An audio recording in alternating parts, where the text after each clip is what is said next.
Yes. Good evening, everyone. Good evening, everyone. Okay, so sorry for the delay. We're about to start. We're thinking that there are going to be more people joining us, but we've gotten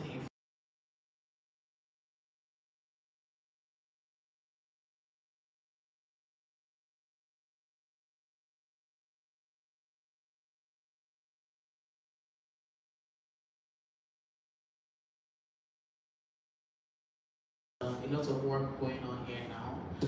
But I'm just going to give you a brief overview of the vision we have for the company. So, under Eridan City, we offer professional services. So, we've got a co-working space, a maker space, a consultation service, and Eridan. So, Eridan is an edtech platform, and this encompasses all our professional services. And I'm head of business here. We also have recreational and events facilities. So if you look outside, you see that we have an open land for events, and this serves as a blank canvas basically for people to come in here, book the space, and have whatever kind of events that they that they would like to have. We also have an event space that is still ongoing. Building is still ongoing construction, and that's a 1,000 capacity center. Now, in addition, we have lifestyle and convenience services. So we've got a grooming collective, which is a beauty hall basically, offering home service and a service space as well for shared for beauty providers. We also have a dry cleaning service called Spain City and a laundromat. In addition, we have an eatery called Metro Munch. So the finger foods that you're getting this evening is actually produced by them. In addition, we've got a gym and a wellness center, and then the plan for the future is to produce or have apartments called Eridan Apartments. So the idea is to have a 24-hour city that never sleeps. Now, Thousand Tribes Guard comes in here as one of our CSR initiatives, and that's the host for tonight. So the idea behind Thousand Tribes Guard is cultivating holistic entrepreneurs.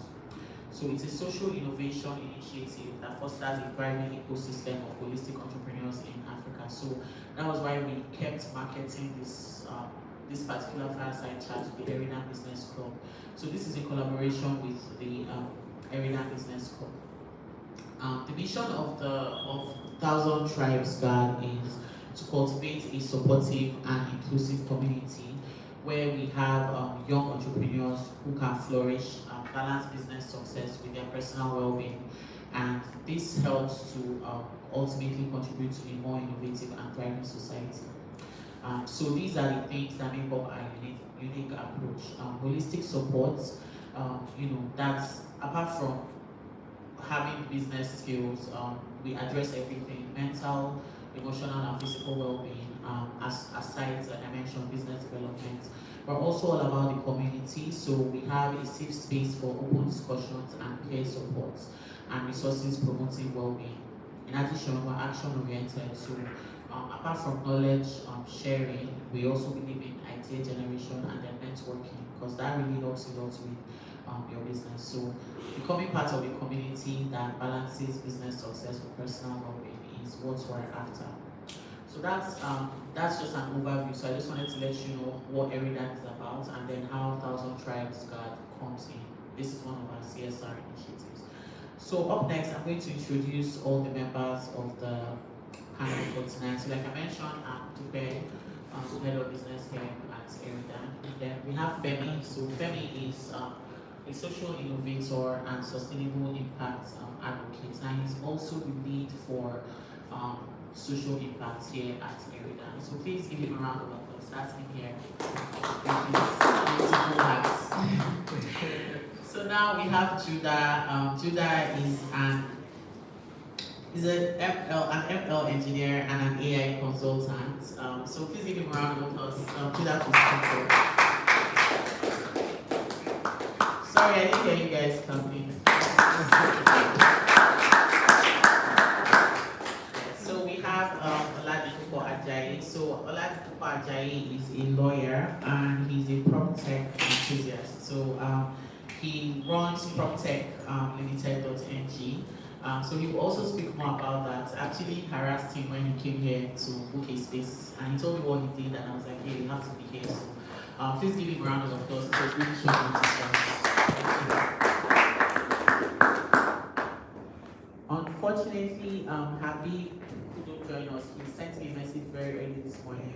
He had a family emergency, but he is the business manager for Trail. So Trail is a company that uses data to come up with marketing strategies. Really, really interesting marketing strategies for their clients, and conversion is very good. I was really hoping that he would be here or at least join online, but I felt it would be insensitive to ask him to join online, especially because he has a family thing. But you can check out mytrail.io to see more of what they do. And then last but not least, we have Ambassador Kingsley Wanzi. He's the Director General and CEO for Center for Leadership and Creative Entrepreneurs in Africa. So please, a round of applause.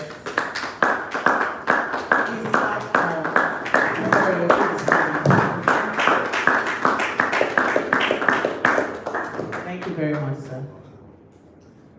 So,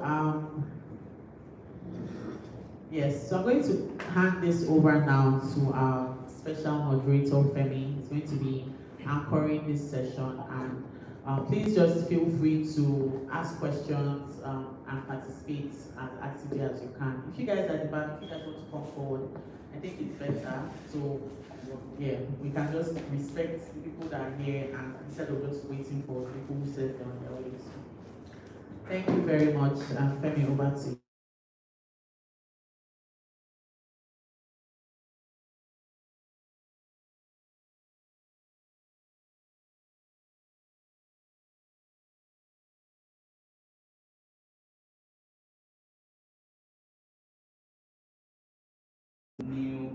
The new age, the conversations around artificial intelligence, everybody wants to have a piece of artificial intelligence, right? But then it's having this kind of turn up shows that a lot of people just want to make noise about it, not actually make changes, right? A lot of people they are in for the thrill, they are in for the buzz. But when it comes to actually sitting down, having intellectual discourse about the intricacies of artificial intelligence, you see people are just not really after it that much when it comes to intellectual discussions about it. But if it is, talk about ChatGPT, how you can just, quickly put something on ChatGPT and it generates something fast for you. Everybody is doing it. People are like, okay, so what's the new thing about artificial intelligence? Maybe electric cars, maybe flying cars, maybe robotics, right? And like, I'm not an engineer, I'm not a scientist, but we really need to have this kind of discussions to understand what is that vantage point that we need to know, that we need to talk about when it comes to artificial intelligence and business. I was reading Harvard Business Review sometimes early this year, right? And one of the case studies that they use is Facebook, and how they compartmentalize a lot of their departments, and they have a particular department for the things that they do in terms of artificial intelligence. And they started with data, started with algorithm, started looking at how they can best target people. So they started with, okay, if somebody is saying that they need this, how can we make sure they get it? How can we make sure we don't have it, but how can we make sure that we bring people that have it to them, and that will in turn make them want to use our application the more. And that is one of if you look at Meta now, you see that Meta is one of the foremost proprietors of artificial intelligence. You see Facebook is pushing artificial intelligence. You see Instagram is pushing artificial intelligence. You see that even if you post something on Instagram, they will tell you to identify if it is from AI. And sometimes they identify that this particular image is from AI. You see that they are at the forefront. If you are with your phone and you talk about how hungry you are and you open Instagram, just ask me food. food vendors, and you're like, I just spoke about food not quite long. You know, you speak about suits, and you go on Instagram, go on Facebook, you just begin to see reels, you begin to see feeds about that particular thing that you're talking about. So how are they capturing what you are saying, and they are using it to generate income? And these are companies that are on the high end. So a lot of us are not really asking that question of what is that thing that is so important for these companies that they would invest so much into artificial intelligence, they would invest so much into things like this. And how can businesses that are not even up to this extent, how can businesses that are just coming up, take a piece of this market? How can businesses take a piece of this market? How can industries take a piece of this market? And I believe that is one of the things that we want to discuss here. We have people that are already in the ecosystem that are already doing it, and we are so glad that you are here. From Ambassador Casey to Mr. Dimbo to Mr. Judah, we are so glad and so honored to have you here. So let me just start.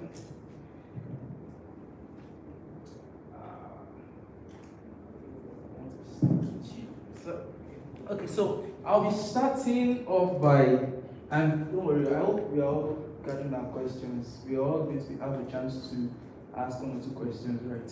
So, but before that, I have some questions that, based on research and based on the things that I've just been thinking and that has been in my mind. And there was a time we pushed out a survey to aspiring entrepreneurs and people that are just coming up. And we asked them some questions. Okay, what industry are you going into?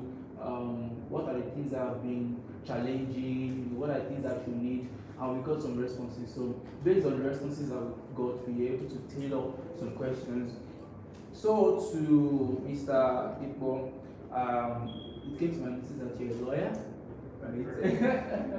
So you're a lawyer, and I also know that you're into property technology. Right, so I just want to ask, from the law perspective, how is the legal landscape evolving with the rise of artificial intelligence in business? Are there any specific regulations to businesses? Is there anything is there a legal framework to how artificial intelligence is being used in businesses? Well, you probably agree with me that AI, as far as Nigeria is concerned, is just emerging. And there is no statute, there is no regulation. However, there are some legislations already in existence that indirectly touches AI. So as such, it would be incorrect for me to say there are no regulations affecting AI. However, they may not be primary sources. You are aware of the data protection and privacy. You understand the fact that if you're in a position of obtaining data from people, there are some things you ought to do. It needs to be audited. How to explore and not to explore such data. So technically, those things help both the company, the client, or the service provider, as the case may be. Those laws help to guide how both parties actually relate. And there is no way you talk about data privacy without talking AI, because there is no software, no application you want to make use of that you will not release some details. Just like you said, I used to complain that why is it that it's when I'm always having a fast, it's when I see food most on Instagram. So apparently you just see how this thing works and you cannot really give or explain it. But all of these are what? Artificial intelligence. So the law, there is no law that specifically regulates AI. However, there are some laws that if we go deep into it and if we go very technical, like IP, intellectual property, and the likes, you will discover that there are some silent provisions covering AI, but no explicit regulation as regards AI as far as Nigeria is concerned as of date. Oh, wow. So if that is the case, as a lawyer, I don't know if you're practicing, but are there I don't know if you have an association, and I'm sure that a lot of people, a lot of lawyers are already coming into awareness of this thing. Is there like a discussion on bringing something up? Yeah. There is a discussion around it at the Nigerian Bar Association. Before now, we've been always making use of the seal whenever we prepare documents. We make use of the art seal. But now we're talking about the digital seal, how we can place seals on documents without necessarily affixing something physical. So I can tell you that the Nigerian Bar Association is on top of the game. We have young lads and lassies in the association. Gone are those days where the MBA is made up of the elderly men or elderly lawyers. We have young tech bros who are lawyers. We have Gen Zs who are lawyers. And I can assure you, within a very short space, there will be a bill to ensure that the use of AI is regulated in Nigeria. So we're working towards it. Thank you. Thank you very much. So, the next question still goes to you. You know, so I just want you to shift from the law, the legal perspective, into the property tech perspective, right? So, you know, can you just briefly explain what prop tech entails? Yeah, when you talk about prop tech, it's majorly two words brought together to form a word. Just like we have the fintech, finance and technology, just like we have the edutech, education and technology, agri-tech and the likes. So we have PropTech, that's proptic technology. Every industry has a technological aspect to it. You may ask me, what has technology got to do with education? What has technology got to do with finance? Well, we have seen through the emergence of fintechs that truly finance and technology are inseparable. And at the same time, if you look at properties too, you may wonder what has molding blocks together got to do with technology. Like I tell you, there are some devices that you just put the device at the end of the wall, you move your phone to the other end, before you know it, you've gotten the square meters. Before you know it, you know the measurements without using a tape rule. Sometimes when I go to the sites, I actually need a surveyor, but now there are ways I can pick the coordinates, not just the normal Google Map coordinates. There are some apps that help you pick coordinates accurately. So any technology device that helps your property business or your transaction can be deemed to be PropTech. So PropTech can come in several ways. It could be in the way you market your properties. It could help you in listings and the likes. But our own area of PropTech is quite dynamic. I've practiced law for close to a decade, and I discovered some things that there's been a lot of fraud in the real estate industry, because every company can hire wakes up at any point in time, and the next thing I'm a realtor, and they move into the market. So I decided with some other young persons, like, how can we solve this problem? We can only solve this problem within our terrain. But if we want to go global and help people across Nigeria to solve this problem, we need to introduce technology. If we say, okay, we want to sell verified products, and we want to ensure that all Nigerians get products without fraud or being scammed, we can only service a little amount of people because we can't be everywhere. But with the introduction of technology, creating sites and apps, irrespective of where you are in Nigeria, we'll be able to ensure that you get the best of services using that platform. Just like we have OLX. OLX is dedicated to cars, mechanized equipment, household equipment. So we decided to create an app and a website that is dedicated only to properties. So such a site is an example of what we call PropTech. Now, you get to this entrance and you've registered for this event. There is no usher there and there is nobody to actually coordinate. You stand in front of the door and the device scans your face, and the device can interpret that, yes, this person registered online and you're granted access. Such a device qualifies to be what? PropTech. So anything in the real estate industry that make the conventional practice or the conventional thing more technical and easy to do qualifies to be called or addressed as what? PropTech. So that's just a very brief. We have about 6 branches of PropTech, but we're not going into the details tonight. Yes. Thank you. Thank you. Thank you so much. So, I believe my next question is going to go to Ambassador Kingsley, right? So, I know that you have affinity for business and business leaders and leadership. So, my question is that what are some key skills and competencies business leaders need to develop to effectively manage and utilize AI solutions within their organization or within their businesses? Thank you very much. Once again, I want to appreciate this opportunity for this evening. The truth of the matter is, we've come to an age whereby we cannot denounce artificial intelligence. It's a route that is speedy. It's a route that will make the work easier than anticipated. For you to maximize the opportunity of the artificial intelligence, like I always tell people that the artificial intelligence in its usage is not different from you as a human being. So what is anticipated of you to maximize AI, you must have a very strong data analytical skills, because AI will able to generate certain data. And if you don't have such skills to interpret data, it makes no sense to you.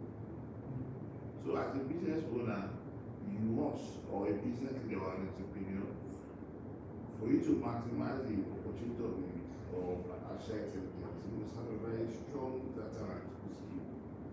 You must also have a collaborative mindset, because the essence of artificial intelligence is to assist you get information that you can process and be able to use collaboratively in solving a problem.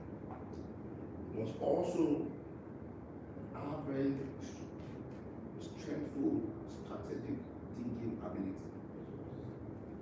Your thought process must be sharp, must be on point, you must be strategic. Like for instance, I use some AI applications to write, and when you generate some of this information, let me give you an example, writing a correspondence. When you generate it, you should be able to interpret what you generated for what you want to use it for. You can't, if you generate such information, you can't expressly just write out what the AI has generated for you. Yes. Yeah, a lot of people do it, You must be star. Just know that a lot of people do it, and when I see AI generated correspondence, you must be smart enough to interpret what has been generated to suit the purpose for which you are writing. You understand that AI has made a lot of things very convenient for us, and you want somebody who is shift to change. Yes, we shift to change. A good number of us, we are stereotyped. We are used to particular system. Like I always tell people, tell me why you misunderstood this one. Just like my very brother here has come up with a process that will help you to get the accurate information about property. Like what he said, there was a time we was with something. My father came there, just one device like this, just put it in there. God, they will coordinate of this place. You understand me? So we must be able to shift correspondingly to change. And that's the only constant thing that is evident. You understand me now? Then you must also be ethically aware. Like what I've just pointed out. You can't just, the essence of the science is to help you to a certain level. But that does not mean that you should also now make yourself redundant and rely wholly on artificial intelligence. That's not the essence. It's a support system to save you time. You imagine if you also work as a spokesperson, if you have to be writing reports all the time, and we have apps that can help you generate and just make certain inputs, and if you come up the way you want it, we understand that. But you should also know that there's some certain responsibility that is expected of you. You don't throw your brain or your mind away because you have artificial intelligence. No, you run into problem. I wanted to ask my brother, one problem I know that I feel we will have in artificial intelligence, particularly when it comes to writing, is copywriting. You understand? I should Copyright. copywriting, because you can't even tell the source where the information is coming from. And no, for instance, now when I use AI in writing, I also have to check the dialogue. Yes. You should not just as being ethical in writing, ethical writing.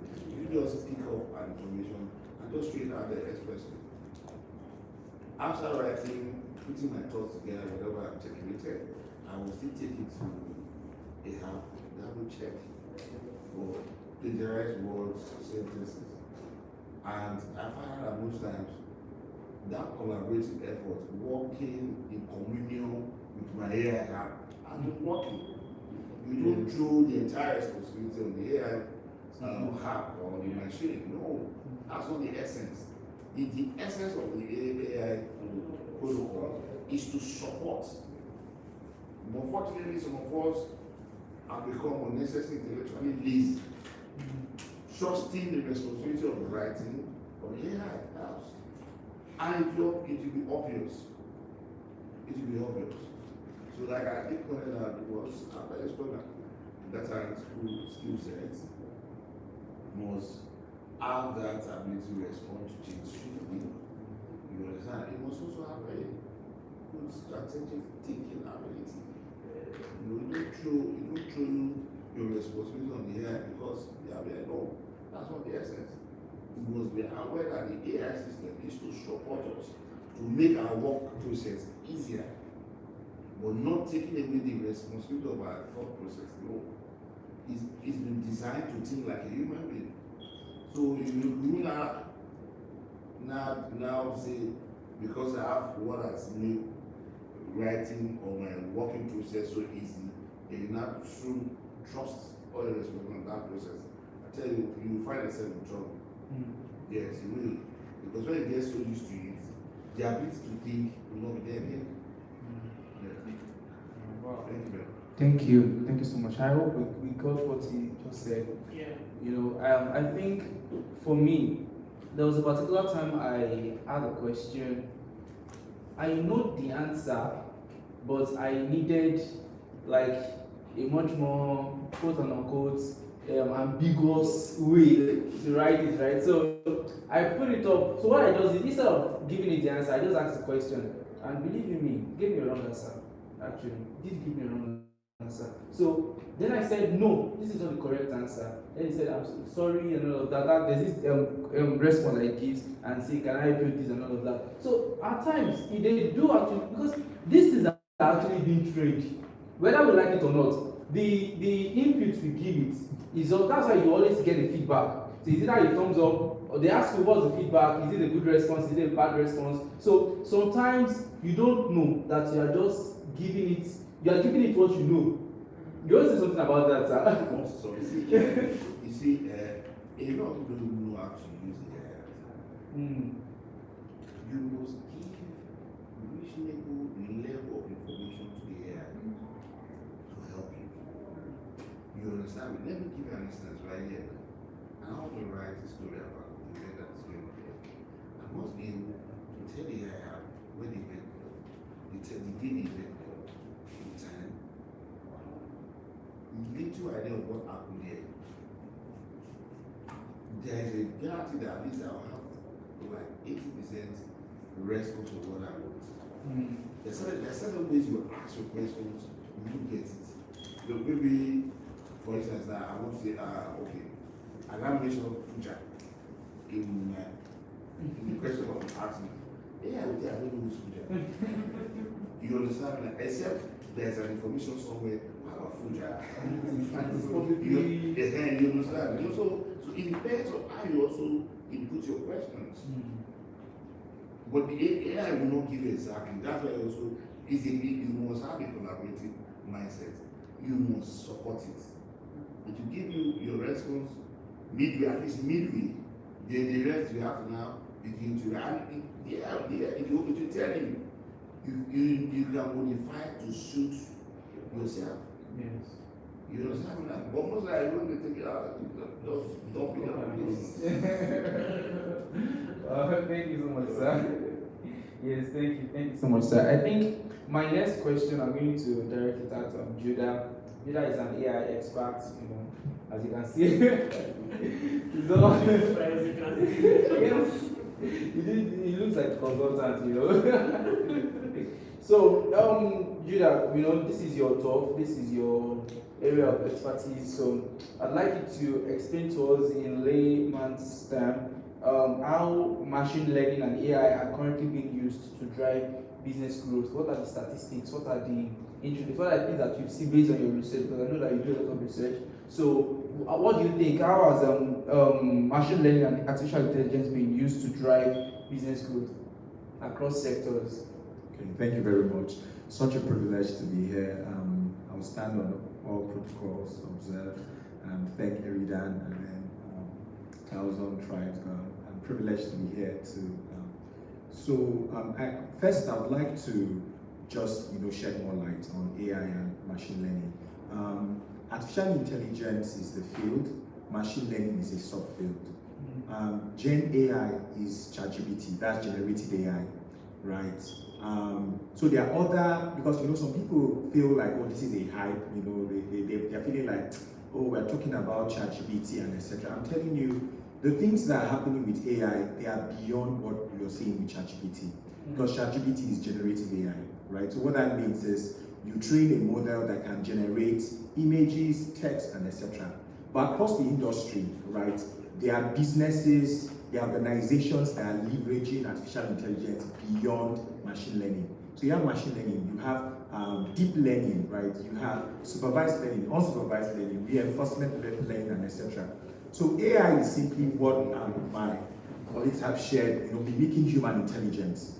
While machine learning is using the act of mathematical algorithm to build a model that can find meaningful points in the data set. So when you hear about machine learning or deep learning is leveraging so machine learning is an algorithm structure, but deep learning is a neural network structure.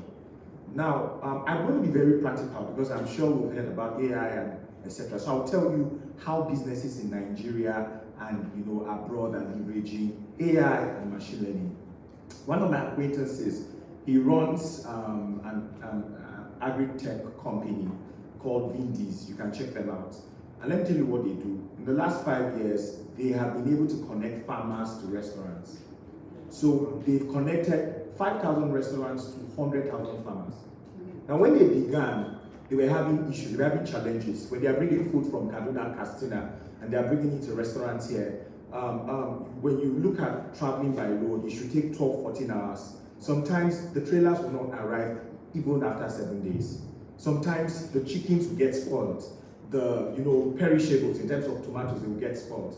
And they said, listen, so they started like 5 years ago. So 2-3 years into their business, they said, listen, we have millions of data points, just like every other business. Let's start leveraging machine learning to find meaningful insights, to drive decision making and etc. And that's what they started doing. And so they have all of the endpoints for data entry. There are sensors, in the freezers. They know how long in terms of logistics, what will happen that would cause the truck not to arrive on time. What would happen? They know if this happens, then the chicken will get spoiled and etc. And they've been able to drive their sales. Another way that some companies are leveraging machine learning. Now, if you look at some recent car brands like BMW in Nigeria, we hardly drive recent car drivers because of our financial structure. But in the US and other Western countries, they have a credit system that allows you to pay as you go.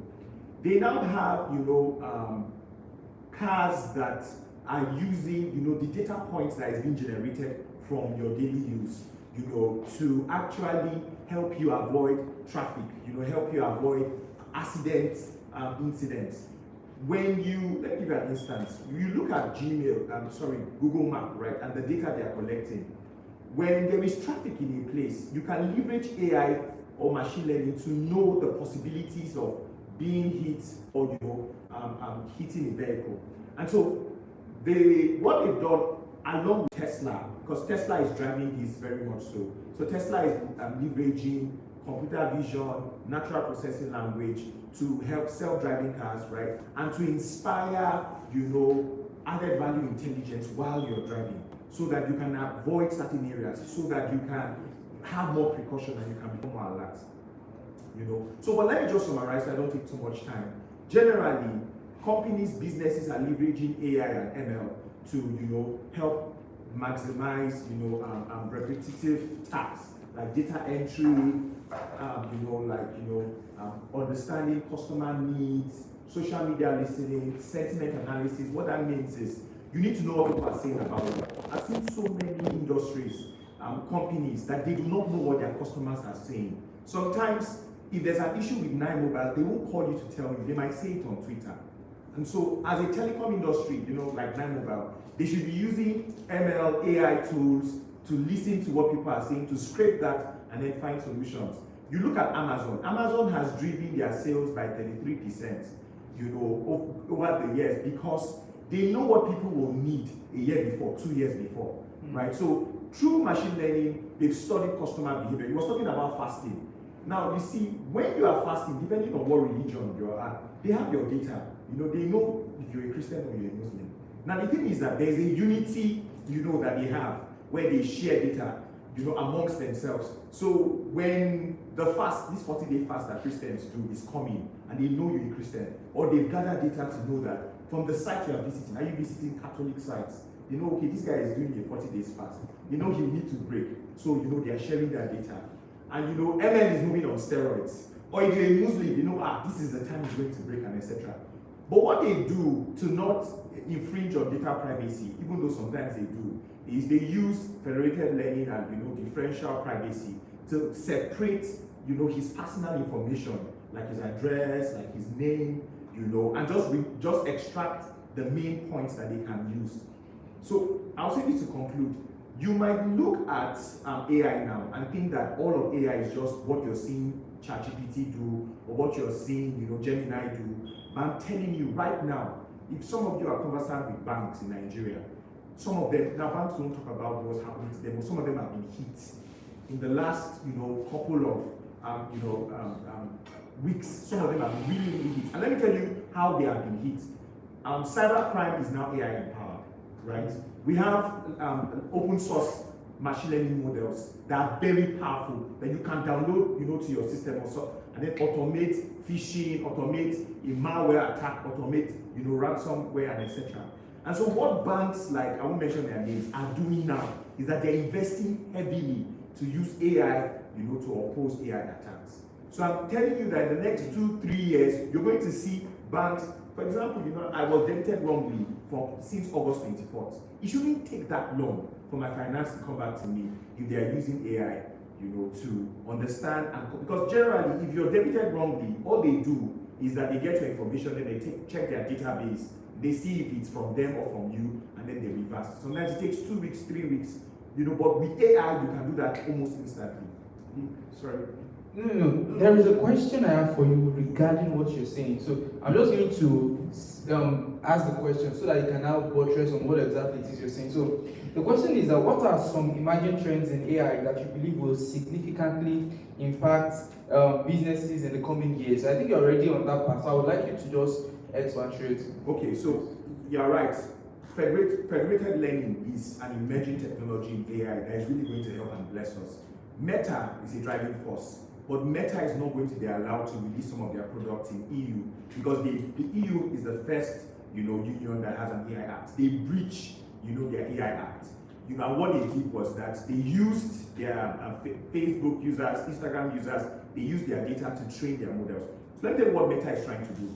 Meta is trying to leverage AI, AR, augmented reality, virtual reality, to create the new era of phone devices. I assure you, in the next 5 to 6 years, we're not going to have LED screen phone devices. We're not going to have, augmented reality. You have a Zoom meeting, you can see the people, you can see a hologram, you can see, shapes of those people. But the challenge we have with data is that, there are privacy concerns. So one of the emerging technologies for federated learning, it means we can train, a model on data that is encrypted. We don't have to decrypt it. Another emerging, trend is AGIs. Some of us may have heard about them. That is artificial general intelligence. And with OpenAI, there are the people who are moving. Let me tell you something about AI and ML. AI and ML is simply mathematics. And so whatever is possible is what mathematical model, can support, the theories. And so with AGIs, we're going to have human level reasoning. And then another emerging trend is large action models. So ChatGPT, Gemini, these are large language models. You have to tell them to do something before they do something. But large action models are going to ask you, Mr. Femi, I see that you have flights, because they'll have access to your Google Calendar. And do you want us to book you a hotel? Do you want me to do this and do that and do that? It's going to be proactive, Another emerging technology is explainable AI.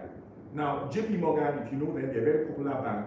Now, you see, with the banking sector, these are sensitive places that you can't just use any kind of AI. And the challenge they had is, they want to know how AI gets to, the decision making, how it arrives at what it gives. That's where explainable AI comes. So if you ask AI for something and it gives you, it's going to tell you how it arrived, in terms of diagnosis, for example, you give it some images and it goes through and it says, oh, this person has this type of cancer. It's going to be able to explain. Another emerging trend that we are seeing in AI is called edge computing. Now, edge computing is where, because again, this is another privacy concern. When you use large language models, they are from the cloud, right? And so how are you, now the latest Microsoft laptops, Dell laptops, they have AI, in them. But edge computing is when you can have a small language model on your phone, right? So I don't know if any of us will use the Pixel phones, Google phones. They have like a small language model on your phone. It doesn't need internet access whatsoever. So these are some of the emerging trends, multimodal models too, where you have a model that is not just text-based or image-based. It's a combination. You see, a time where ChatGPT will be able to create videos for you that are near to neat, create, text for you and do so many, it corrects itself. So all across the different sectors, I can tell you that there was a survey that was conducted by MIT across the top of the top in terms of, because the top people in ML and AI are not the people in the industry, they are people in universities, those professors, and I hope that in time they will be able to be really rewarded. They did a survey and they asked them about some of these technologies I shared, especially AGI, and when they think AGI would arrive. Some of them said 2060, 2070. But when OpenAI released language models with Anthropic, and some of these other platforms, they began to say maybe in 5 years, in 4 years, we would have, AGI. I can tell you, I'm telling you, I've done in-depth research. What I'm saying is not just hype. These guys, they are using MRI, fMRI technology to map the brain, to understand neural networks and how they operate. And let me tell you another hindrance, and this is what I'll use to wrap up. Sorry, I'm taking time. Concerning why we're a bit slow with technology too, in terms of AI, because AI isn't new. AI is more than 100 years old. Alan Turing in the 1950s, he was the one who designed, a technique to measure how, a computer can be termed intelligent or close to human intelligence. But you see, their limitation back then was they did not have GPUs, right? Graphic processing units, and they didn't have enough data. And now see, GPUs consume, right now there's a shortage, in GPUs in the US. NVIDIA is the top supplier of GPUs. They've gone up $3 trillion, the fastest company to, amass that much. But there's something that is coming that is going to be the breakthrough, of AI. Because to train ChatGPT, the recent ChatGPT, for 1 year, is the equation of supply power to 1,000 homes. But with NPUs, right? NPUs are neuro computing, units, chips that mimic how your brain operates, how you think. We're going to see a breakthrough in the industry. And I'm telling you, like what he said, we're going to be collaborating because we're going to have, the law people. I was in a meeting with Dr. Bosu Tijani, and they were talking about the national AI strategy. All hands are on deck to ensure that we have safe, and ethical, deployment of AI, and that these AI advancements do not displace jobs. But I'm telling you that if you're a business owner here, or of any ramification, you should be investing in understanding, or your staff understanding AI beyond Gen AI. Right. fact. Thank you so much. That's that's a lot of information, right? And honestly, it is. I keep telling people that artificial intelligence is way beyond ChatGPT. It is way beyond generative AI. It is way beyond, just putting, asking questions, asking questions, asking questions. There are a lot of things that artificial intelligence can do. There are a lot of things that it's not just, a lot of people know artificial intelligence as generative artificial intelligence. That's what, when you say artificial intelligence, what comes to people's mind is that aspect, generative artificial intelligence. So you see, when we say things like, okay, how can we use AI for business growth? You see people, they think, okay, how can I use ChatGPT to write business proposal? That's what they begin to think. When you say, how can I use it for business growth? They begin to say, okay, how can I use ChatGPT to do a financial forecast, projection, forecast? When you say, how can you use artificial intelligence to build your business? They will begin to think, okay, I want to write a pitch. How can I use artificial intelligence to do the pitch? But artificial intelligence is way beyond that.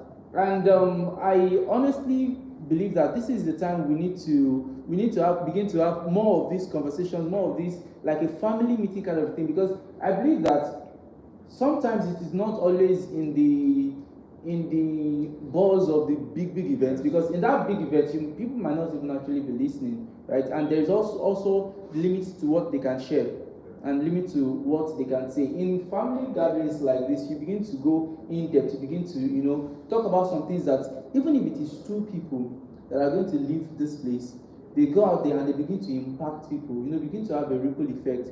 And if people here can just have a much more broadened understanding of how they can best integrate things, they can live here and live here with such knowledge, such understanding that can pivot what they are doing. And people begin to ask them that, about using artificial intelligence, then you tell them, no, you are using generative artificial intelligence. I am using much more than that.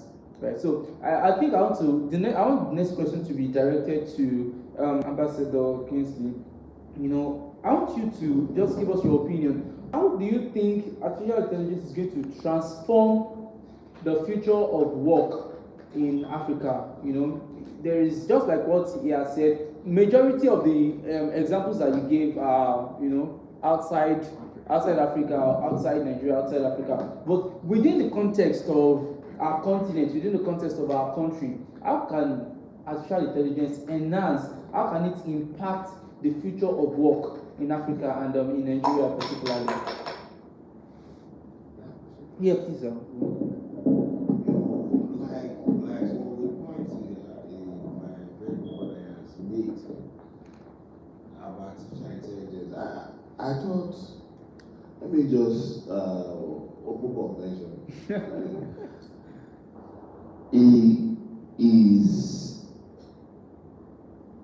His submission actually opened up my mind to, like, is this as deep as what I thought I knew about artificial intelligence? You see, he gave an instance about how we can use AI processes to gain insight into data. You understand me now? Maximizing time, innovatively improving on what we have.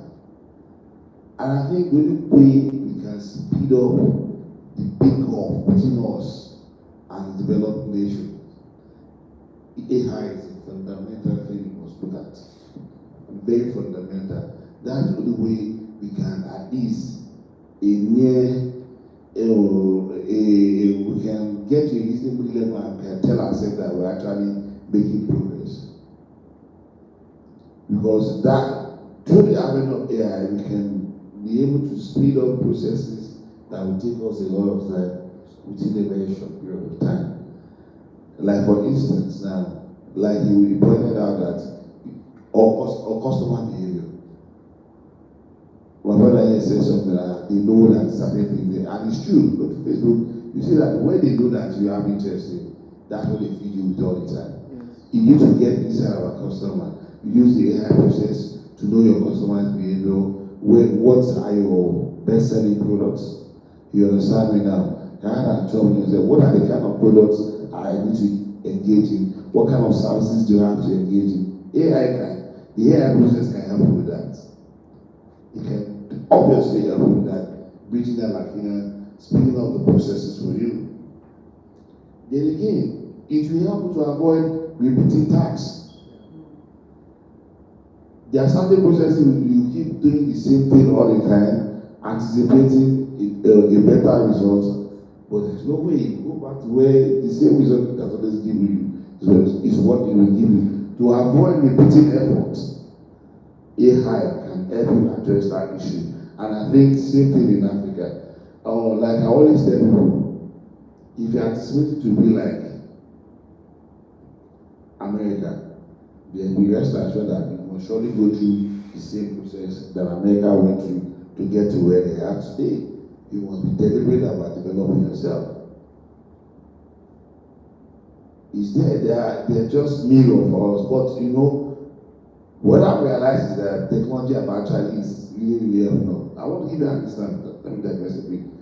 INGO recently we got a call from Canada where they are willing to train Nigerians on cyber security. And I'm going to find out, I'm so sure this my brother is in that category. Those kind of category who work remotely and they are making their millions in the comfort of their house. And my friend is a cyber security expert in Canada, and we got talking. And I realized that a lot of young people have been engaged. You don't even need a university degree to be an expert in this field.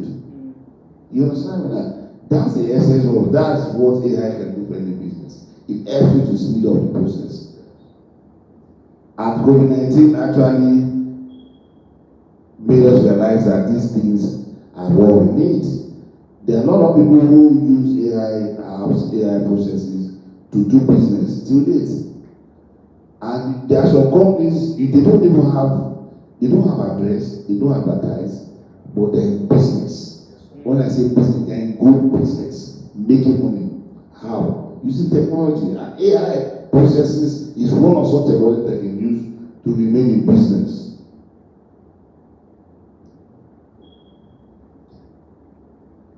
Like he did say something about machine learning, which will help us develop unique products and services tailored to market needs. Some of us, when we are selling products that the market don't need, you would have failed like 1, 2, 3 times before you realize that this service or this product, you can't get customers.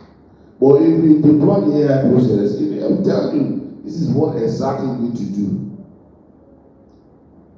It will tell you this is what exactly you need to do. You understand me now? And it can also help you to predict. It can predict the outcome of processes. Simulation processes. If I do A, if I mix A and B, what are the likely outcome? It tells you. Simulatively test. It has given an information that will help you to make better and more informed decisions about your business. So for us here, if you have to do business and do it well, you need it. I'm telling you, a lot of information that I've gotten over time is as a result of using AI. You learn more.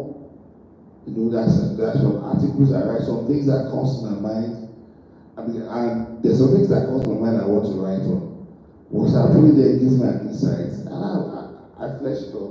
I become as reasonably more informative. So for you to improve your business, you need AI help to help you. And I know that when this fora here today is really a very big concern. Maybe AI is one of the things we need to look at our NGO. Yes. Yes, because we are talking about leadership and with the two major problems in Africa is leadership and entrepreneurship. That's two major. It took me time to come up with that organization. And I said, if we can solve the problem of leadership and ensure that entrepreneurship is driven the way it ought to go, that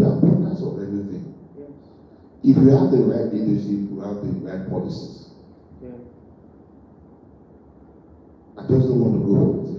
The truth of the matter is, so I wish our leaders are using AI. Some of the errors we are finding ourselves today, yes, I'm serious. They don't. They don't. Because you have an insight. I want to give you an insight. There is no way in the world that excessive rent and taxes will develop the economy in this country. The only way an economy can develop is being productive. And you tax after productiveness. Yes. Well, in Nigeria, people pay tax over businesses that are not flourishing. There's no way in the world. There's no way in the world. You just believe you have to tax everything to the tax, one this to tax. But you are not even bothered. Are we truly productive? We need it. We need it. It will save us a whole lot of errors. Yes. For instance, now let me give you an instance. Maybe you want to go into shoemaking production. And you are in Lagos State. In Lagos State, you are in Ikeja. I'm so sure if you put in there, what are the challenges of shoemaking production in Ikeja? Trust me, you get answer.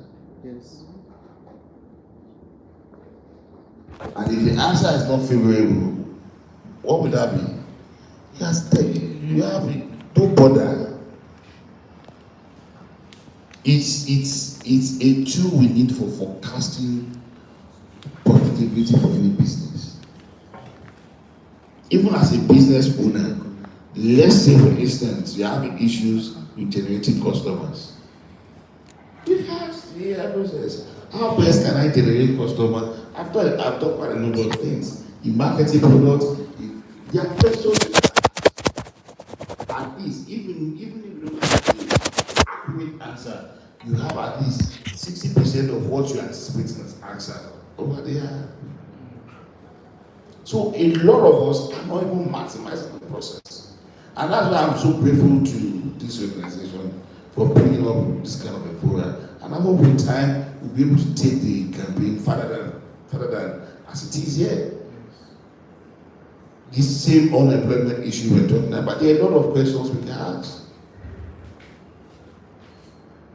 So you understand? So that's just it. We have what it takes. There are a lot of issues that I've been able to resolve on my own with the support of the AI I use on my phone. In planning events and doing quite a number of things.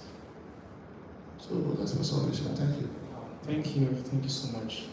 Thank you so much. I'm going to be asking two more questions, one to Mr. Diko, one to Mr. Judah, and then I'm going to give us the opportunity to ask our questions. So I hope our questions are being cooked, right? So, Mr. Diko, I'm going to be asking two questions in one.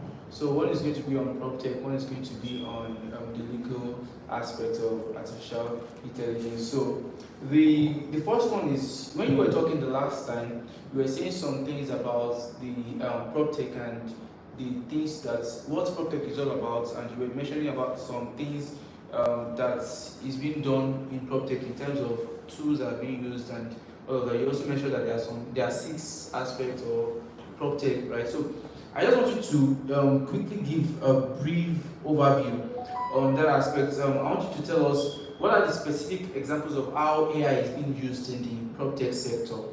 That's one. Then 2, I want you to now from there talk about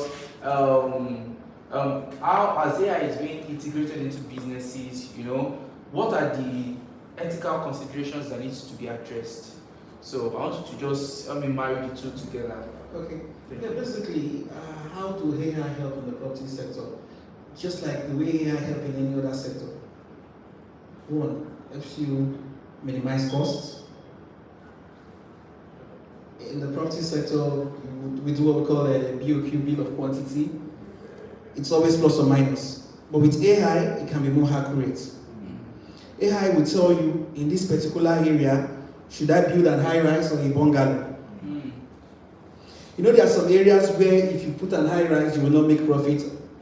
Yes. And there are some places that if you build a bungalow, it sells more. You may not know all of these things.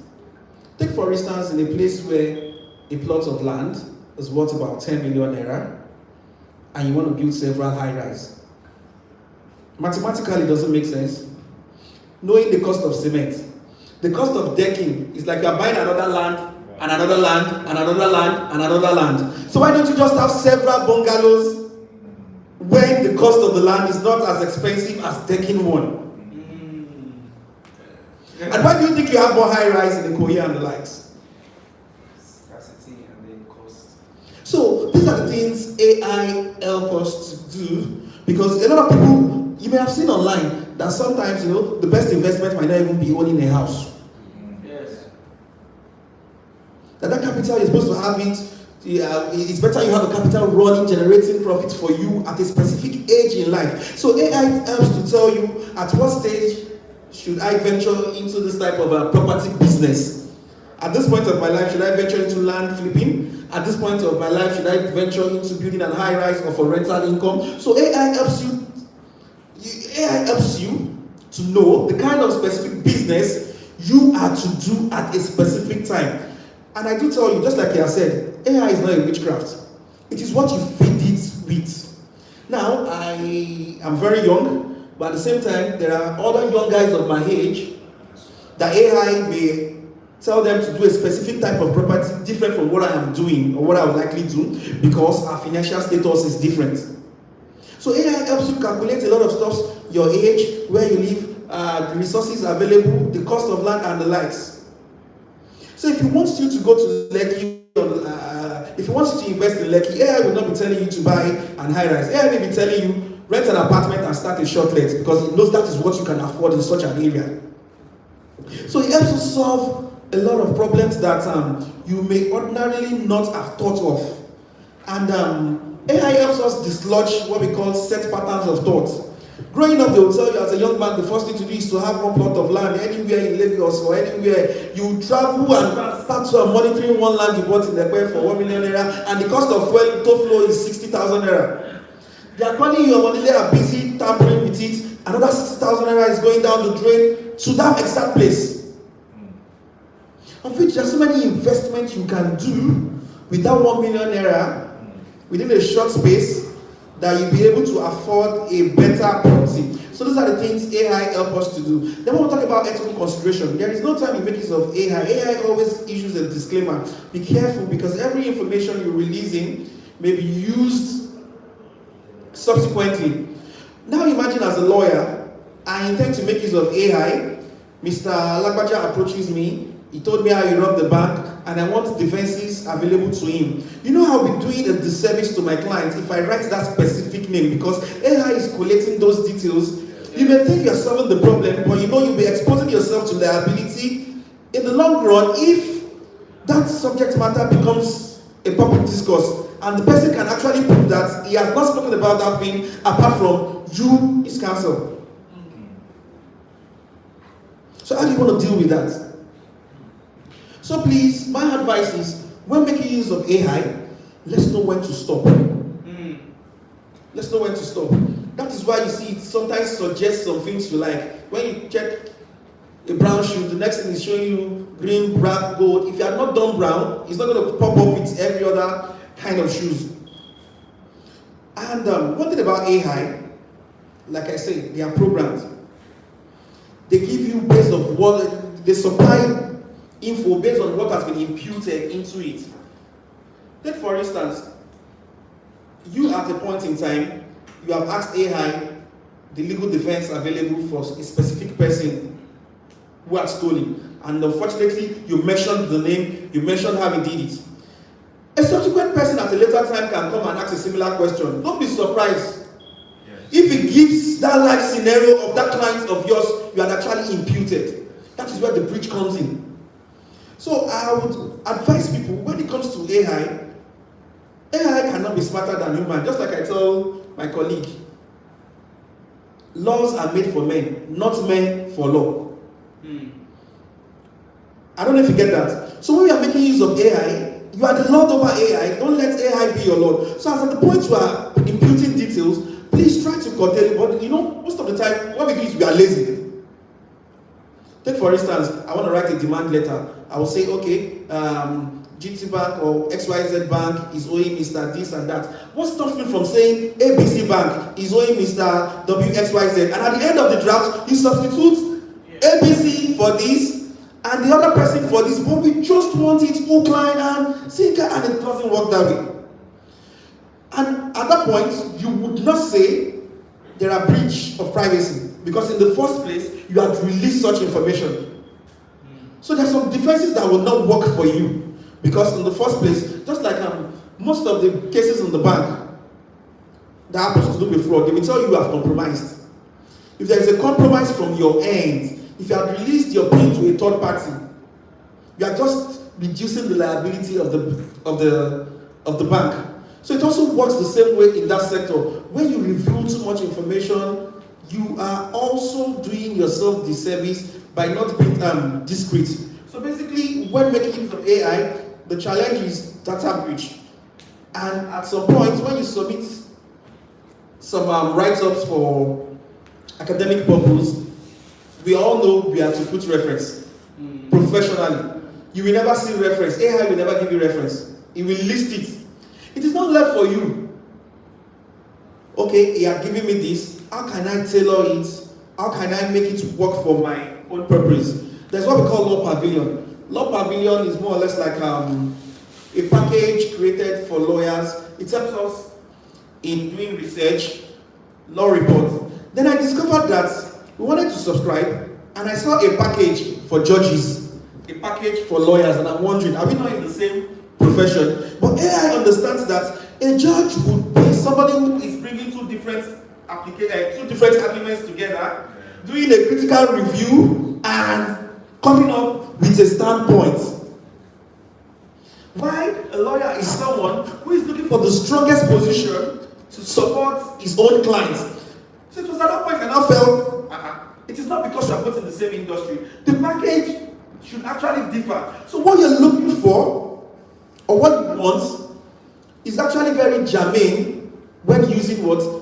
An AI. So most of the time we just run in there, and it gives us the way we have asked. So if AI is not working well for you, you are the one not working well for yourself. Because it's more or less like a printer. It is when you impute or send into it, you get in return. So whenever there is a breach, always ask yourself, what have I done wrongly at a time before now that had actually caused or orchestrated the problem or the breach I have now? Just like they say, info not released will never find its way out. So most of the time, we are the one who are at one point or the other, because we want something very fast, or because we are lazy, have released material information we ought not to.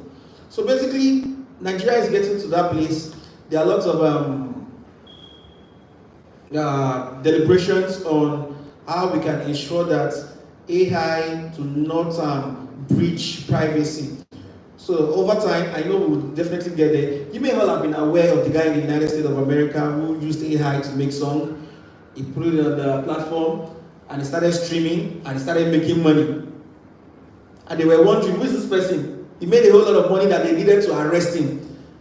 But the fact is, technically, they may do nothing to him, because there is no legislation making that thing an offense. So he cannot be punished for an offense that is not in existence as at when it takes place. So it is when we start having cases like that, we now start formulating laws to ensure we don't have a replica of that.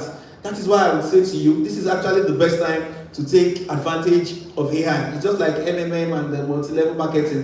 When there are no rules or regulations in an industry, that is the best time to jump into it and take advantage. But in everything we do, let's be mindful, let's be fair, and have at the back of our mind that whatever we do now is being recorded. Our digital footprints very soon will be your CV. People don't need to know where you are, the kind of site you visit, what you do, what information is out, what information you have out there about yourself, determine what kind of person you are. So let's be mindful. Thank you very much. Thank you. Wow, that was beautiful. Thank you so much. So to Mr. Judah, I'd like to ask two questions in one too. Two questions in one. So, when you were talking the other time, you were mentioning some industries, mentioning some top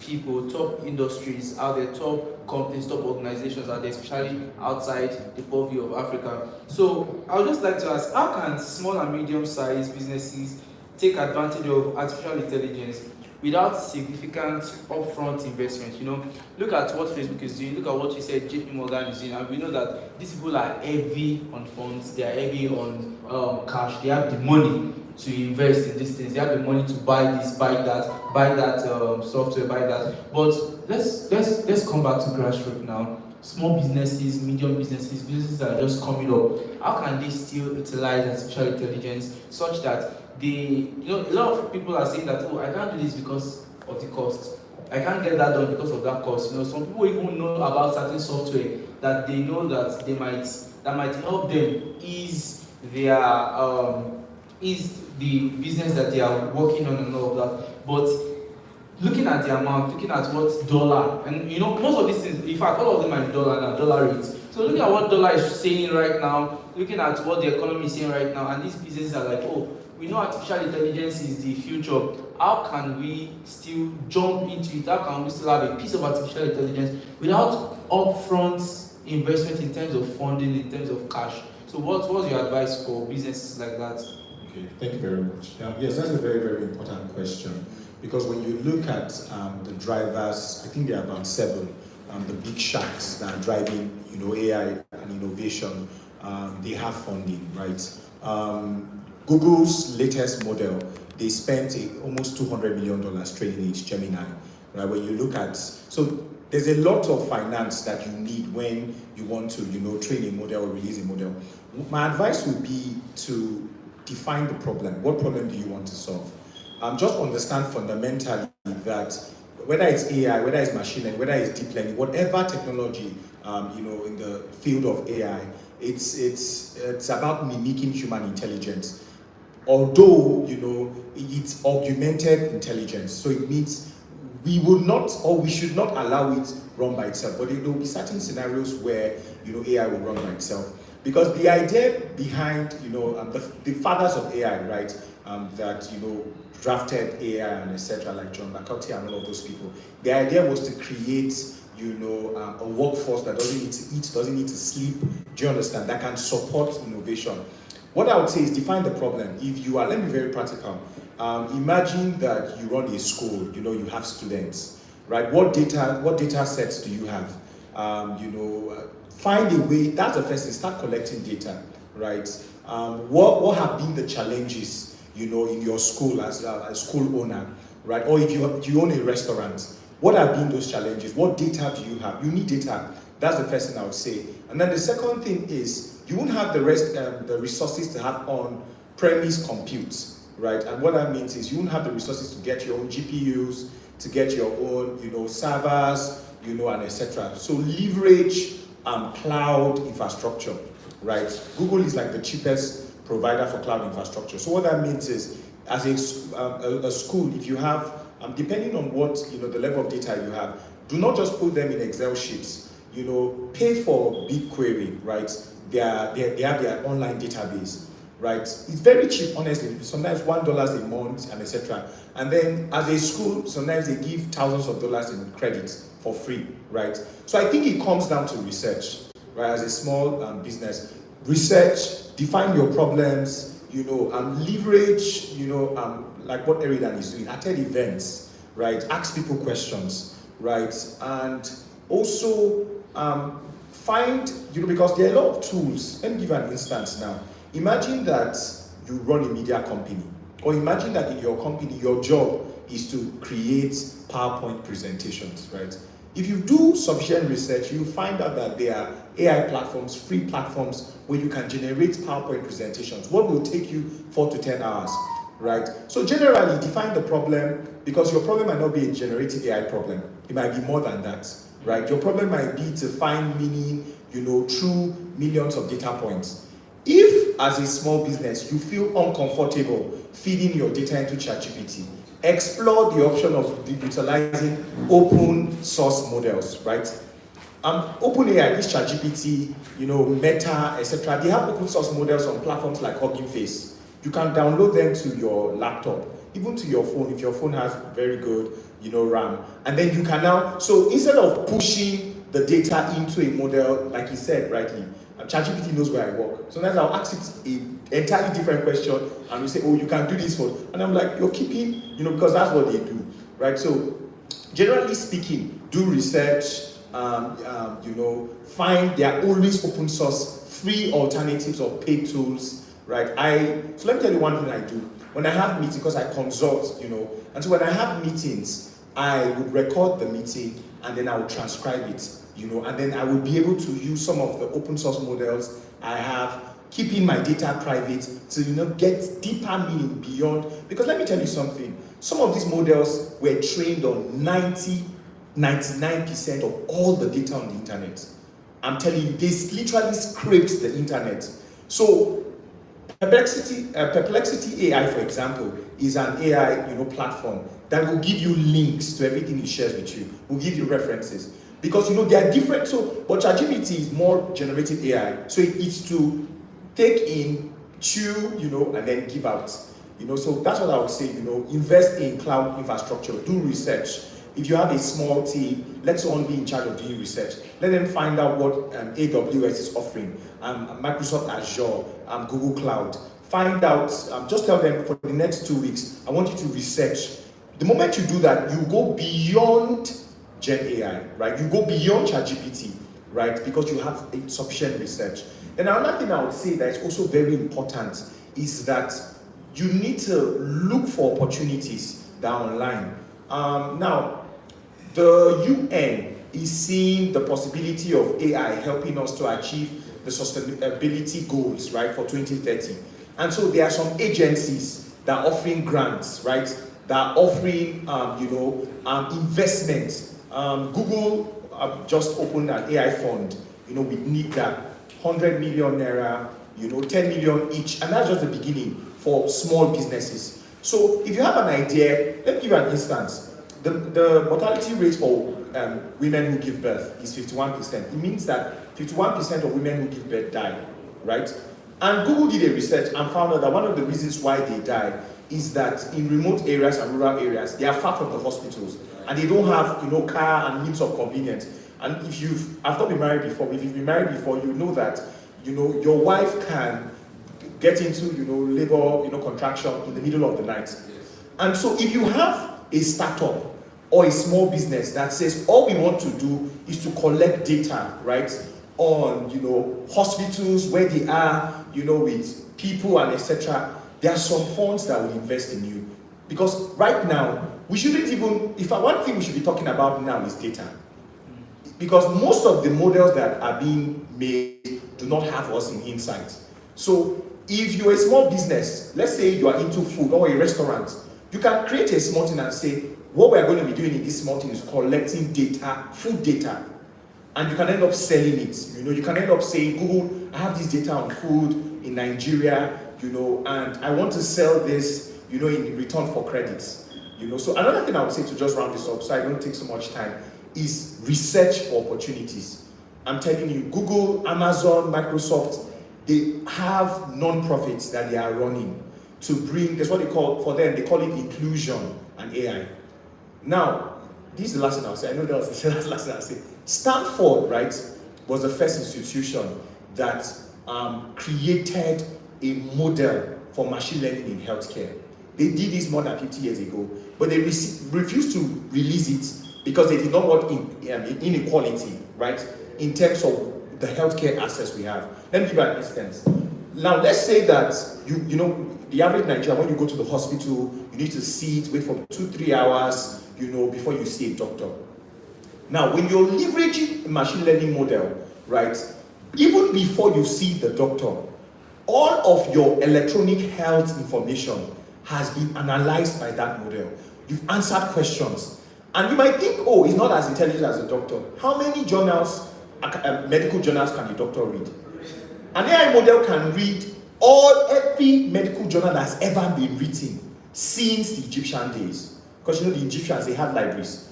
They were writing in hieroglyphics. And so what we are seeing now, and he was talking about the ethical concern, we are not going to come to a world where it's just AI doing things, no. Because AI does not have empathy, AI does not have sympathy, emotions. So what we're going to see is lawyers like him working with models, right? Doctors working with models, right? So I think that's all for now. Thank you so much. That's amazing. So I will just hold on to my questions. I keep them to myself and allow people to ask questions. So I don't know if we have any question. Do we have any question? Yeah. Okay, let's go ahead. Okay. You can just.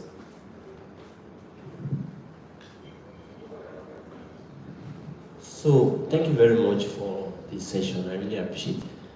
Like, since when you're exploring as entrepreneurs, you're just doing things like jack of all trades. We're not really deep into it. So all my experience with AI has been generative AI, but I didn't know that up until now. So what my question is now, how, like, if you want to learn a new language, for instance, you start with the letters, the numbers, and all that. How, like, if you want to start taking one step further beyond generative AI, what you find on the internet, you even see some gurus that all they are teaching you is generative AI, but you think you are mastering artificial intelligence and paying a lot of money and all that. So if you want to take it like one step further and you want just to be going down the rabbit hole in understanding artificial intelligence to the properly, how do one start without, when someone wants to study things, the way most Nigerians look at it is maybe you go and study a degree course in that field and all that. I don't have time for that. I'm an entrepreneur. But if I also want to, like, on a surface level, I want to start understanding AI and going down deep, what steps do you think, or what languages do you think I should understand so that I can go beyond generative AI? Okay, that's a very, very, very, very intelligent question. Thank you for that. I'll tell you IBM. I'm not an IBM ambassador, but you see, IBM, let me tell you, they started in 1914. IBM is the reason why we have Microsoft, are who they are today. They were the ones supplying the hardware to Apple. IBM, I've searched the internet, and I'm still researching, so not that I know everything, but I'm telling you, the most impactful course I have done on AI, IBM, they did it so well. Now let me tell you the wonderful thing about AI. When you think about AI, you don't have to think about programming. You don't have to think about, languages like Python and etc. Because let me tell you where we've been for many years. We've been in, having human language, then programming language to communicate to computers. So, computers, they speak in ones and zeros, right, binary. So to communicate with them, we had languages as, far back as BASIC, assembly, C, C++, and etc. But there's a field in artificial intelligence called natural processing language.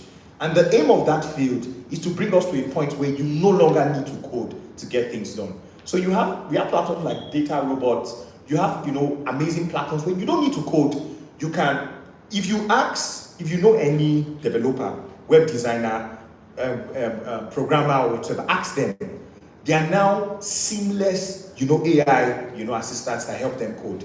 Even Visual Studio Code now has an AI copilot, even GitHub and etc. So that's what we are going to. So I'll tell you, you want to understand the trends. I want you to know that forever tech has changed. So don't feel, you see the thing tech bro, it has changed forever. A tech bro is no longer someone who is from science. A tech bro is now someone who has the passion to study. Do you understand? So it has changed forever. You don't even have to love mathematics. What I'll tell you is they have an AI course, right? Go through that AI course. Then go through their cybersecurity course. Because let me tell you why. I know this is not a cybersecurity platform, but I'm also heavily invested in cybersecurity. Now, one of the greatest challenge of upscaling in terms of tech and using AI and etc. is that we're going to have cyber crime like we have never seen before in the world. Now, he was saying something about, how if you put information in ChatGPT, you might get it back by chance. There is actually a cyber, crime technique. They call it injection method. where I can get things from ChatGPT that ChatGPT does not want to tell me. So if people in Zenith Bank or in First Bank were putting in financial data to get something, as a, okay, no, I'm not a malicious actor, but as a malicious actor, I can just think and say, maybe, because cyber hackers are very intelligent people. Yes. It's just guesswork. Maybe Zenith Bank has been putting this into this. Let's search. And so there's a way they would manipulate it to now get. So I'm telling you, as you are studying, about AI, be studying about cybersecurity. Gain understanding so that the day you need to employ someone to do stuff for you, you already have an understanding. Do you get what I'm trying to say? So use IBM, just let skills build, type skills build, and then the course is very straightforward, very easy. So they will show you all the fields in AI, then you can now know, okay, this is where I want to focus on. So you know that, okay, I want to focus on AI for content generation. I want to focus on AI. One of the parts of AI I love very much, pattern recognition, is because I have a passion for people who have had, their arms or limbs amputated. And so the world is changing now. If you look at some, hands now, they can literally, you can move them, move the finger. Just Google it, you see. That's pattern recognition. That's the next big thing. Then we have exoskeletal machines too, that work in such a, they don't even need to be connected to your brain. If someone has had stroke or they are paralyzed, they can move. They'll just wait, We're also seeing that breakthrough even with blue-collar jobs, right? Maybe you're building a house and you still, because another thing that I would say to all entrepreneurs, please have people at heart. Because we're going to have, if you look at Boston Dynamics, you can Google them. They've been researching, machines for a very long time. They have robotics that are very sophisticated, that can do work, that can talk, that can do push-ups, that can play. So we're going to, and another thing we are seeing now is that the prices of those things are going to continue to drop, because of the age we are entering. So I'll tell you, if you're an entrepreneur here, have an inclusion mindset. Like our daddy said, inclusion is very important. We need to collaborate, right? So never come to a point where you feel like, since you have a team of 12 people, head of an organization who all they do is that they transfer, so I think they are field people, so they have to transfer things from Excel sheet into the computer, and so they do it all year. So to do a particular project can take them 30 days, and they are 12. And someone came and just gave them an idea how you can do, because Gemini Advanced, for example, connects to all of your Google products, Gmail, your Google Sheet, and etc. And so there's how you can automate those things in such a way that is seamless. But doesn't mean you would sack those people, no. What it means is there's now capacity to do beyond what you are doing as a business. So teach them, train them, send them the link, say, okay, this is skills for build. Then ALX, is a very, very, I love ALX. I think they are a non-profit too. They have these AI essentials, right, for everyone, the average person. So that's just what I would say. Please, there's one thing I struggled with when I was breaking into this field. It's called imposter syndrome. When you look at what people are doing online, you're going to feel really bad and down. But let me tell you, just start. Just start. Because the next breakthrough might come through you, through an idea you have. The reason why we have self-driving cars today is because of a man called Lee Kuhn, right? He's the chief data scientist at Meta, which is Facebook. He developed a mathematical model. It's just an idea, convolutional neural networks, that helps computers to understand vision. And today, this happened in 1970s, 1980s, and today we have what we have. So I would advise you, if you have an idea, look for the problem first. What problem do I have? And then now go deep, and now say, okay, I have this problem. I want to solve this. Daddy was talking about, the leadership. One challenge that the government have sometimes is that the data points are too scattered. They don't know the real problem. For example, I honor my country, there was flood in Maiduguri. So much flood, right? I know they need food. I don't think the first thing we should send to them is rice, right? The first thing we should send to them should be based on the data we have received, right? The water that came, is there likely that there will be an infection, right? Is there likely that there will be an outbreak? What is the terrain? So we should gather the people from the Ministry of Health, the Ministry of Agriculture. Are there diseases that might be That's why you see things now spreading across Africa.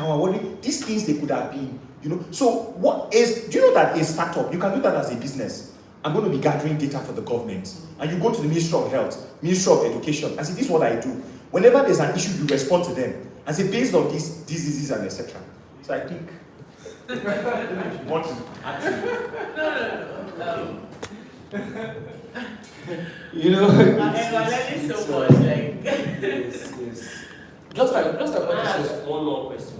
Okay. Yes, Yeah, yes. Please sure. go ahead. So before you ask the question, what you just said is actually mind blowing because I remember during the time of the general election, there was this particular startup. I don't know if it's a startup or somebody came up and said that, okay, I'm going to be giving the number of votes per counting this thing per constituency and all of that. Per polling unit. And you see somebody said, okay, I'm going to join, I'm going to do that, and then they work together, and just where you are watching it live where they are counting it, but somebody else is saying that this is what is being, this is what is going on, this is the real number. You know, that's exactly what it's Okay, about. okay, let me, what you just said, let me just say something. In the last election, I think there's another part of me that I don't want to talk about it because I've done politics for a while, and I decided that I just decided let me go for what I actually have passion for. So my concern is now is more about my NGO, you know. I remember I'm the spokesperson in the current House of Rep member and I'm one of the further constituency.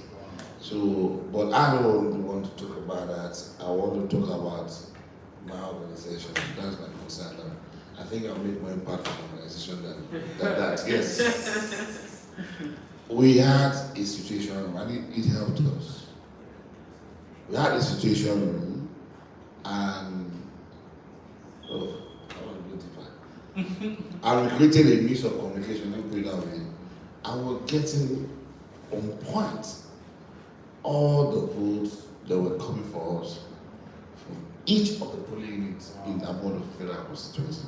Wow. Yes, we created a situation and it works. So we're able to do even before, and it even helped us because after the election, we went to the tribunal, we won, we had our figures.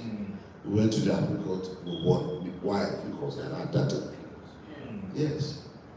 You understand? We had our data, and that was what most of them, but I didn't know measure, a particular political party have data, and that's why to date they can still keep saying we won the election, but we're not announced.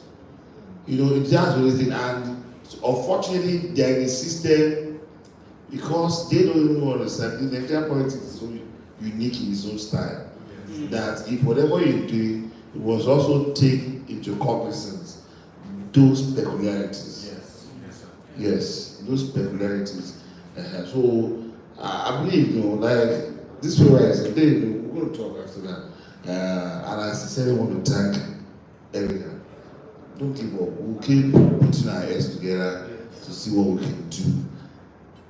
This is the way to go. I'm telling you, this is the way to go. Most of the things we talk about, like we're talking about cyber security. You know, I just posted because I train. I went to train nurses at one of my friend's hospital on patient care management. So I posted it on my Facebook page. My secondary school mate, we've not spoken, how many years? I think we spoke last, like 1995. Wow. Long time. 1995, that we spoke last. So when I saw it, you know, like, oh, this is what you do. I said, well, this is what I do now, you know. As a level gets in life, you appraise yourself, you tell yourself to that this route that I'm going is not giving me the kind of result I want. You understand? I believe so much in impact. Whatever you're doing and you're not impacting people, you need to have everything. Yes, sir. You understand me? And I looked at my political route where I think I should have more opportunity to be able to make more impact. I realized that that's not it. What we're doing is what Nigeria needs. Yes. Politics cannot save this country. Yes, sir. The political process cannot save this country. What can save Nigeria is what we're doing here. Having this kind of conversation. And I'm telling you, it's just a matter of little time. It's a matter of little time. What Aidan is trying to point our eyes to, say, that's the way to go. whatever you're doing now and you're not conscious of how well the world has been digitalized, you are still behind the fence. You are farther from the fence. Yeah. Everything in the world today now, you stay here. My friend in Canada, who did the explanation, said that Nigerians don't need to be jackpine. Yes, if you have now very soon, we want to start cyber security training Nigerians on how to prepare for cyber security exams. That's what we want to do with the organization now. And when the time broke it down to me, he said, okay, even if it takes for the training, I'm still discussing things about 2.5 million naira to train, but you are sure of a job that can give you 15 million naira in a year. I don't even need to leave this country. Wherever they will train them, ensure, put them through the right exams, and when you have a certain, you don't even need to beg. There are jobs that you can always do. You know, there are jobs you can always do. And this fancifulness of university degree, it was, he said, I don't find out tomorrow. My friend who left us in the university some years back, I said, you came going to classes. And they went into Infotech to take their big boys, doing very well. They left the university there. We were wondering how would you leave university? But they still find so much fulfillment. We've come to an age that your university degree is not even the thing. It's how much skill you have in the digital world that desire will come to your hands. Yes. It's how much skills you have in the digital space that will determine the kind of life you're going to live. And good enough, this space is not crowded. Yes. Yeah. It's not crowded because it's tasking. Yes. It's tasking. It's more complex than even the university education. But it's a sure route that if you have the knowledge, you just being able to design websites, you would live. With those days, designing website, these days now you see everywhere 50,000. But back then,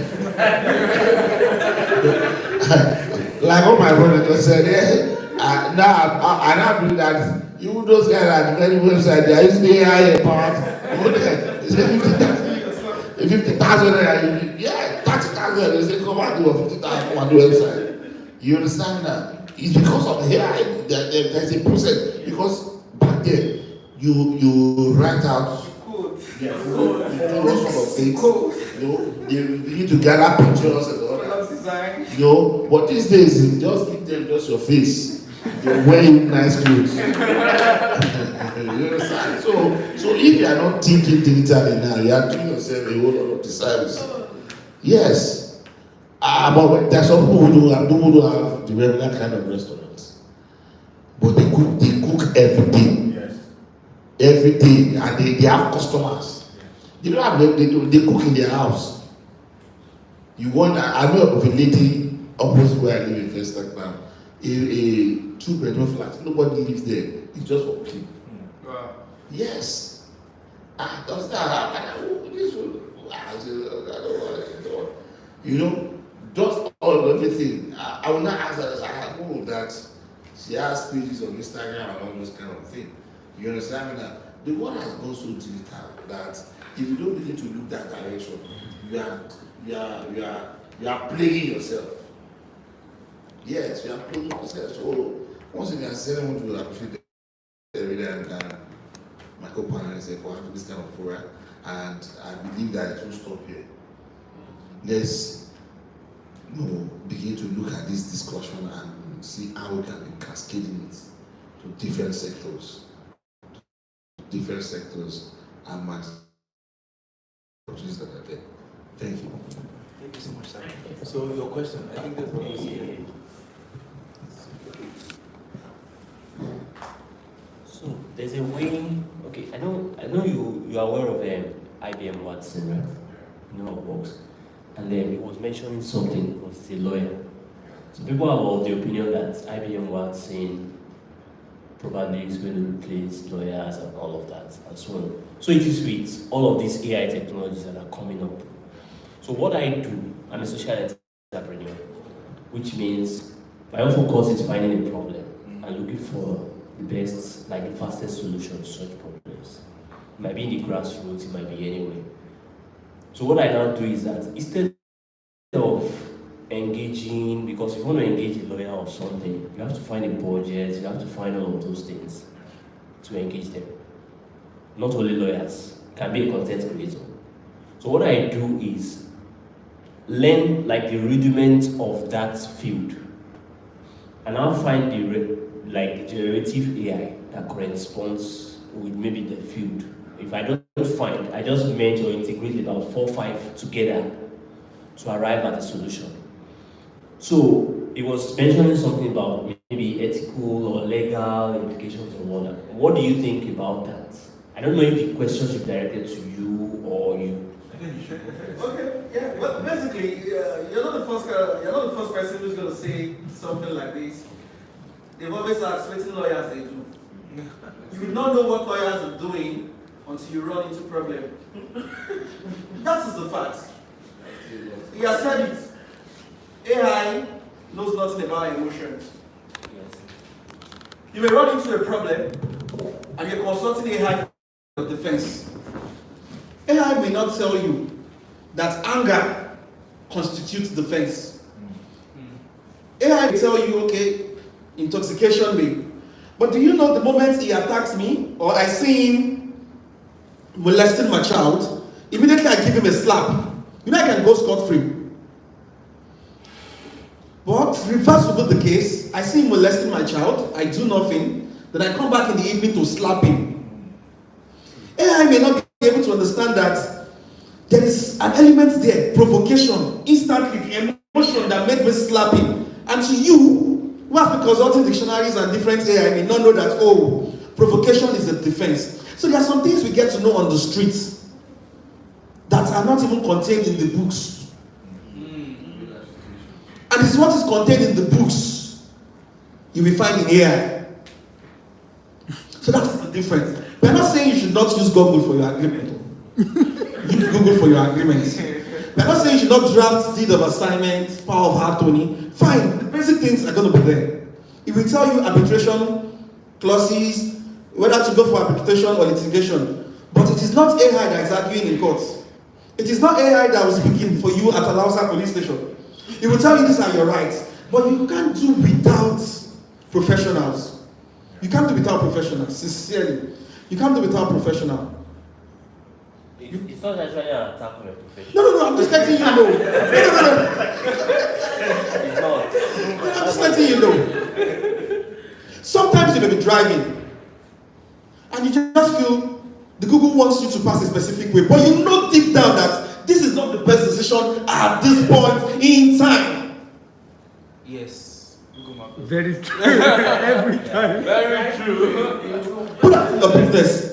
Assuming there's a Google map actually directing you and you follow it, you will blame yourself, knowing fully well that your instinct tells you, I have done this over and over, but this system keeps telling me to do this, and I know if I do this, I will fail. Take for instance, if I'm driving to Ekwe, I live somewhere in Ogba. It will always tell me to go through the Ijebu route. It will not factor the time of the day. It is left for me to know that route is not safe in the night, though it's fastest. So it is left for you. Look at it very well. Do not rely solely on all of these things. It's very good, but there are sometimes that it won't help you cover the loopholes. And when it comes to law, I'm not talking about any other profession.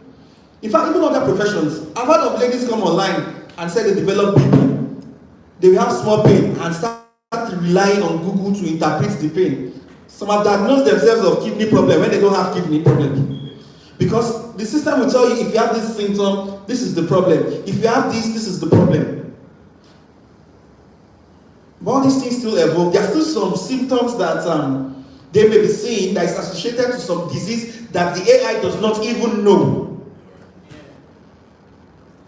So if you conclude you have A, because of the symptoms, you may be doing yourself disservice. Just like you said, the AI may have read a lot of journals more than the doctor, but the doctor comes with a human fact. Okay, if this is the symptom, then this will likely be the possible solution. So basically, If you go with an agreement or draft an agreement online and ask which is best in Nigeria, litigation or arbitration, AI will definitely tell you arbitration because it is fast.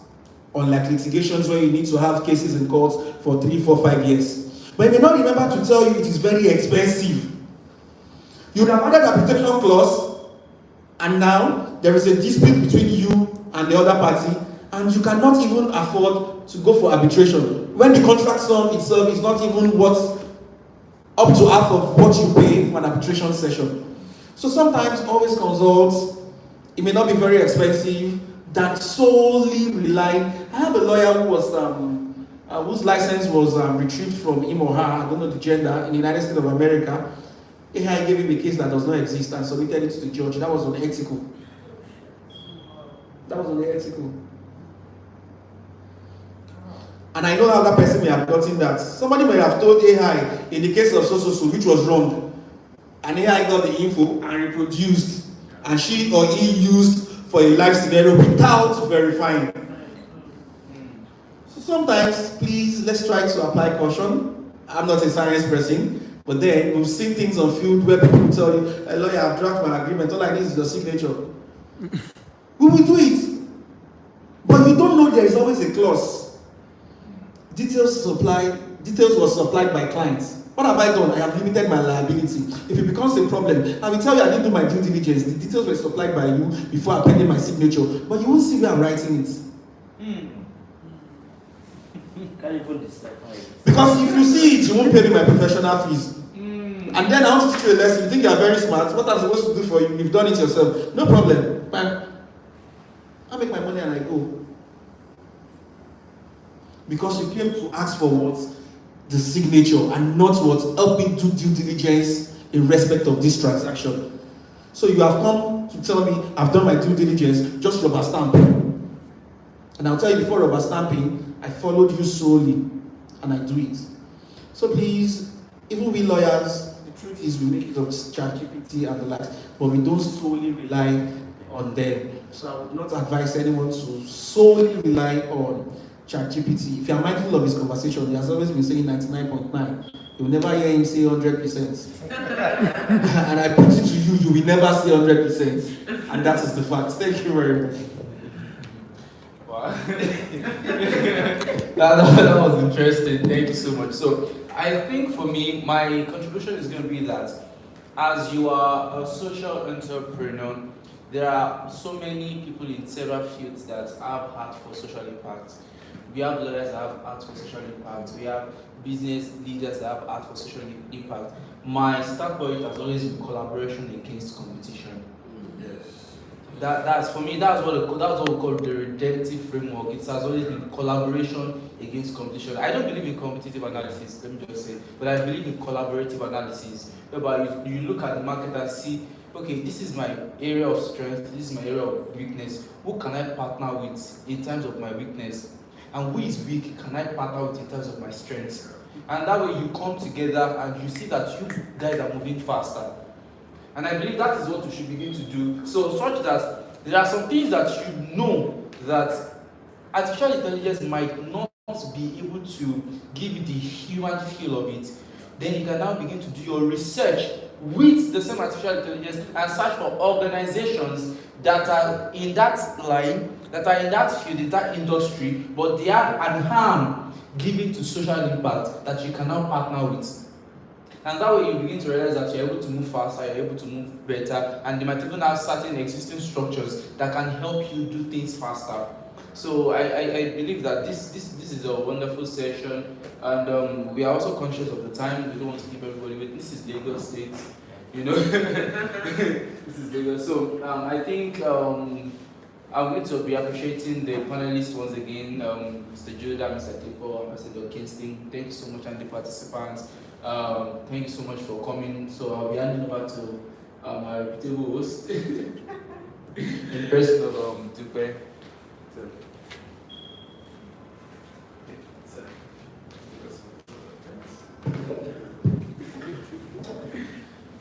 Thank you all so much. This was a very enlightening evening. I learned so much. Actually, don't even want this to end. So I'm going to keep, of course, Judah knows I'm always disturbing him. So he's very knowledgeable on everything that has to do with AI. Thank you so much for honoring our invitation. Thank you also, Dipo, because this was also short notice for you. Like I mentioned, Dipo is a client. He came over to use our space, and I basically harassed him into coming here. So thank you for honoring my harassment. Hope you don't come and sue Erida, because. And lastly, Ambassador Kingsley, he's been in the deep space community. So when I started, I spoke about our professional services and Deep Space Africa.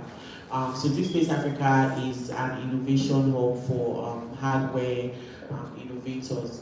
And Ambassador Kingsley is actually one of our community members. So he also owns an NGO that encourages innovators as well. So I thought it would be a very good idea to bring him on board to give us some knowledge, and I'm so grateful that we're able to learn from him tonight.